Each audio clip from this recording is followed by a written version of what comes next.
Hello friend. तो हम लोग जो है लखनऊ मेट्रो के रिगार्डिंग जो भी पेपर हमने एनालिसिस किया है और बाकी बहुत सारे स्टूडेंट का जो भी फीडबैक हमें मिला है उसके रिगार्डिंग हम लोग यहाँ पे एक आइडिया ले सकते हैं कि कितना कट ऑफ का रेंज हो सकता है, मीन सेफ जोन क्या हो सकता है जिसमें आप जो है डीबी के लिए शॉर्ट लिस्ट हो सकते हैं। तो ये बहुत सारे कैंडिडेट के फीडबैक के ऊपर है और मैंने भी पेपर जो है देखा हुआ है, एनालिसिस किया हुआ है। 3-4 क्वेश्चन ऑब्जेक्शन के लिए हैं अभी। उसको मैं टेलीग्राम पे आपको दे दूंगा। आप ऑब्जेक्शन नहीं किया तो कर लीजिएगा, लेकिन ऑब्जेक्शन उनको करना है जिनका जो नंबर अभी हम नीचे डिस्कस करने वाले हैं अगर इससे ज़्यादा है तो आप ऑब्जेक्शन करिएगा, क्योंकि पर ऑब्जेक्शन का यहाँ पे 50 रुपया चार्ज लिया जा रहा है। अगर आपके नंबर कम है, फालतू का ऑब्जेक्शन आप करेंगे कोई मतलब नहीं होगा। कम से कम कितना रेंज होना चाहिए ये चीज़ मैं आपको यहाँ पे बताने वाला हूँ। उस बेसिस पे आप लोग जो है आप लोग ऑब्जेक्शन कर सकते हैं, ठीक है। तो हमने अपने साइट पे अपडेट दिया हुआ है कट ऑफ कितना जा सकता है। यहाँ पे देखिए 2023 के यहाँ पे इलेक्ट्रिकल का और स्टेशन कंट्रोलर ट्रेन ऑपरेटर के यहाँ पे कट ऑफ था। तो कहीं ना कहीं पेपर का लेवल पिछले के तरीके ही था, थोड़ा बहुत मॉडरेट और मॉडरेट था, ज़्यादा इजी भी नहीं बोल सकते, ठीक है, इजी टू मॉडरेट था। तो यहाँ पे जो है जितने भी मतलब जितने भी कैंडिडेट हैं और वे ऐसे कैंडिडेट हैं जो कहीं ना कहीं 3-4 एग्जाम में 1 नंबर 2 नंबर, ठीक है, बहुत ही कम नंबर से उनका सिलेक्शन नहीं हुआ है या फिर डीबी तक भी वो लोग पहुंचे हैं।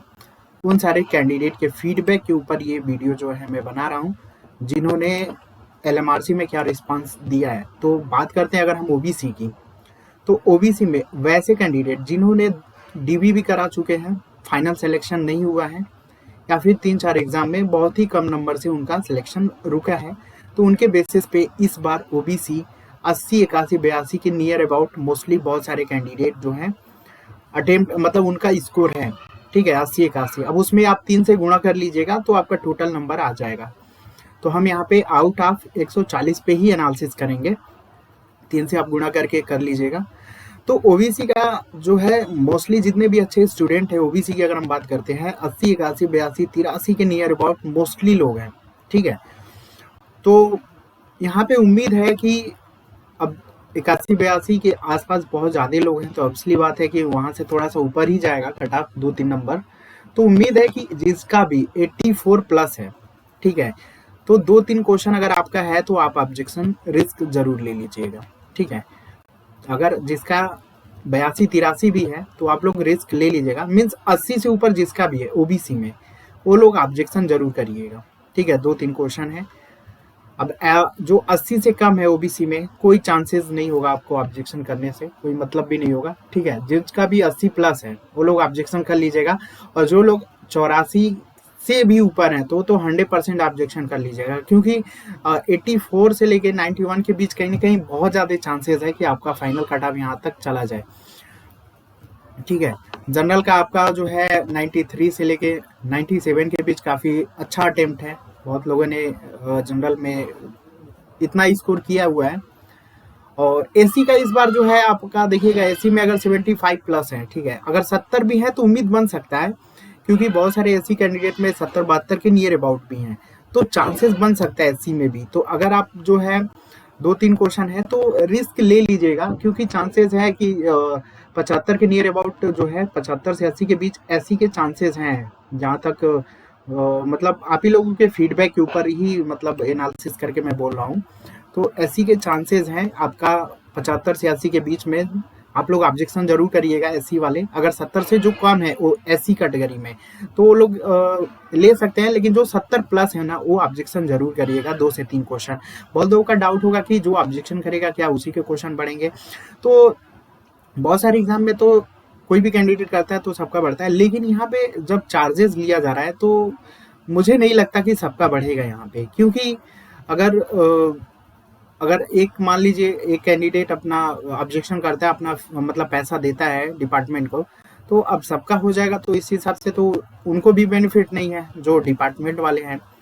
और ये सिस्टम बहुत ही बेकार है वैसे तो, जो चार्ज लिया जा रहा है, क्योंकि इन्होंने 2-3 क्वेश्चन तो ऐसे गलती मतलब उसमें एसटीओ वाले में मैंने देखा कि वो मतलब नॉर्मली क्वेश्चन वो लोग मतलब फालतू का वो लोग गलत किया है, उसमें कोई मतलब ही नहीं है, 50 रुपया लेने के चक्कर में क्या मतलब है।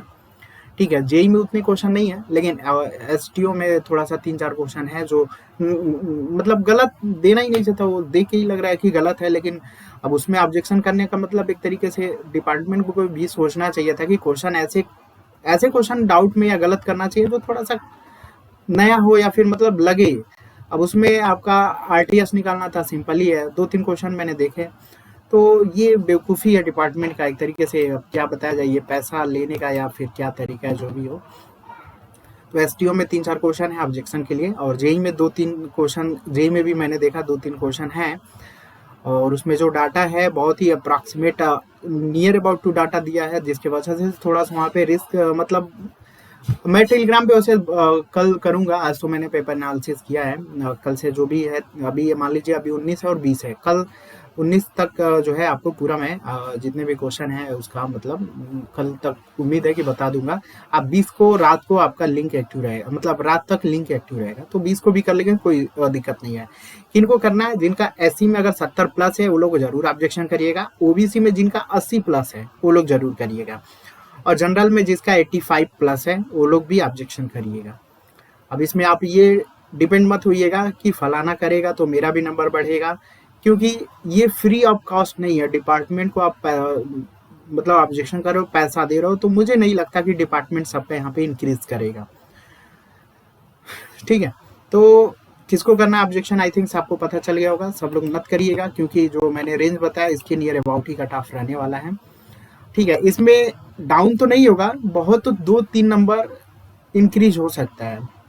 मीन्स अगर 84 पे ओबीसी का नहीं हुआ तो बहुत तो 87 पे होगा, उससे ज्यादा वेरिएशन नहीं मिलेगा। ठीक है, 3 से 4 नंबर अप डाउन, डाउन तो नहीं होगा, अप हो सकता है आपका। ठीक है, तो बस यही है। बाकी आप लोग भी कमेंट करिएगा कि आपने कितना नंबर कैटेगरी किया है और आपने कितना स्कोर किया है। बाकी तो स्टूडेंट के फीडबैक से यही पता चला कि भाई ओबीसी में 80 प्लस जो लोग भी हैं चांसेस हैं। ठीक है, 85 से 90 के बीच में है तो बहुत ज़्यादा चांसेस है ओबीसी में, और 90 से 95 के नियर अबाउट जो जनरल में है तो उनके चांसेस काफ़ी ज़्यादा हैं। एससी में 75 से 80 के बीच है तो चांसेस ज़्यादा हैं, नंबर ऑफ सीट भी ज़्यादा है, और कट ऑफ लास्ट टाइम भी देखेंगे तो कोई ज़्यादा डिफरेंस नहीं है यहाँ पे आपका। ठीक है, नियर बहुत ही एससी का भी लगभग वही 80 के आसपास भी गया था पिछली बार, तो हो सकता है इस बार तो कम ही रहेगा जहाँ तक है, क्योंकि नंबर ऑफ सीटें भी थोड़ा सा इंक्रीज है, तो 80 के नियर अबाउट 75 या 80 के बीच में होना चाहिए।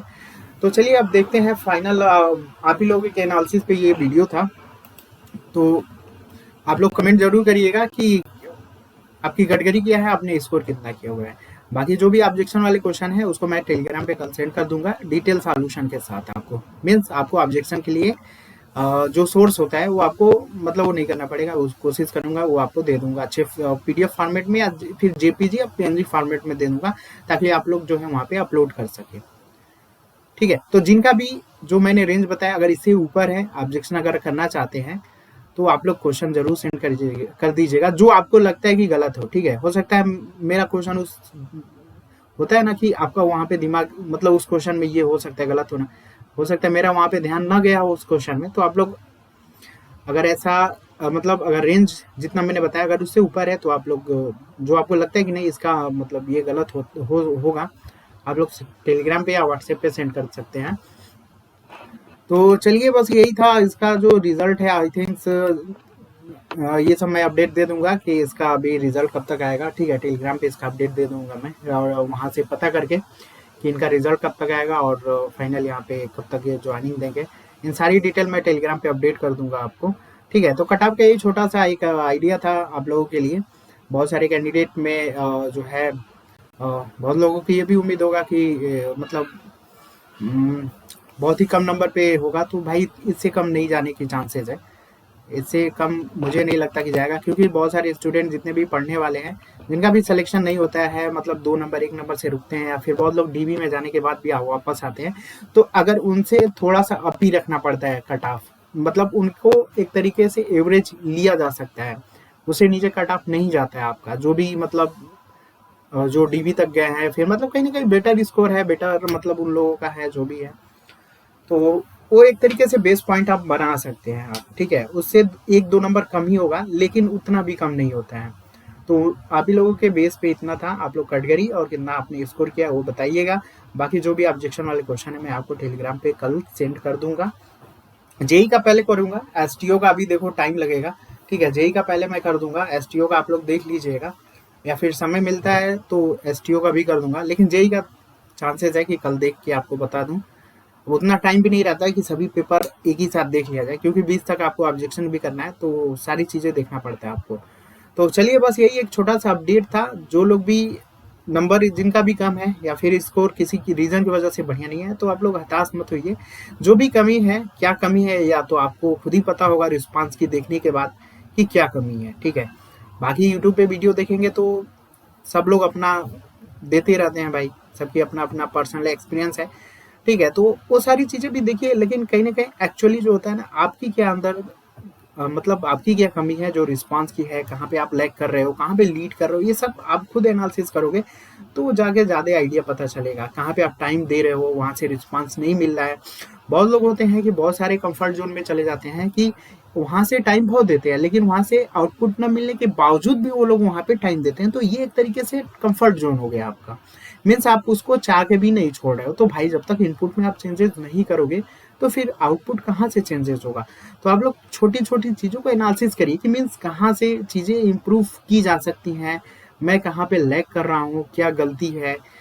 तो ये सारी चीज़ आप खुद एनालिसिस करेंगे तभी 10 नंबर, 5 नंबर, 7 नंबर, जितने से भी आपका सिलेक्शन रुक रहा है, कहीं ना कहीं इंप्रूवमेंट होगा, ठीक है। बाकी लोगों का वीडियो देखने से आपको एक तरीके से तसल्ली ही मिल सकती है, लेकिन जो कमी है वो आप खुद जब तक अपने आप पे एनालिसिस नहीं करेंगे तब तक आपको आइडिया नहीं पता चलिएगा। तो यही एक छोटा सा अपडेट था। बाकी आप लोग एसएससी जेई के लिए वो रखिएगा, प्रिपरेशन कंटिन्यू रखिए। और देखता हूँ एसएससी जेई के लिए भी अगर टाइम मिलता है तो कुछ चीज़ें आपको कोशिश कर रहा हूँ मैं कि एसएससी जेई के लिए भी थोड़ा सा इम्पोर्टेंट, ठीक है। वैसे तो एसएससी जेई का एग्ज़ाम अब बहुत ही कम टाइम है, 10-12 दिन है, और टाइम मुझे अभी स्टार्ट भी हो गया थोड़ा सा, 1-2 घंटा मैं रात में थोड़ा सा फ्री भी हूँ, मतलब टाइम अब देना है थोड़ा सा। तो अभी तो एसएससी, मतलब कहने का मतलब ये है कि मुझे टाइम अब मिला है और एसएससी का एग्ज़ाम 10-12 दिन ही बाकी है। तो देखिए क्या करता हूँ, इसमें कुछ दे पाता हूँ या नहीं वीडियो के फॉर्म में। लेकिन हाँ, इसके बाद चांसेस हैं कि थोड़ा बहुत आपके साथ जितने भी न्यू टॉपिक हैं वो तो, और जितने भी नए कंटेंट हैं, जो भी टीसीएस बना रही है पेपर या फिर बनाएगी, उन सारी चीज़ों से रूबरू कराया जाए आपको। तो चलिए, आप लोगों के वीडियो के लिए काफ़ी इंतज़ार था आप लोगों का, तो बस यही छोटा सा अपडेट था।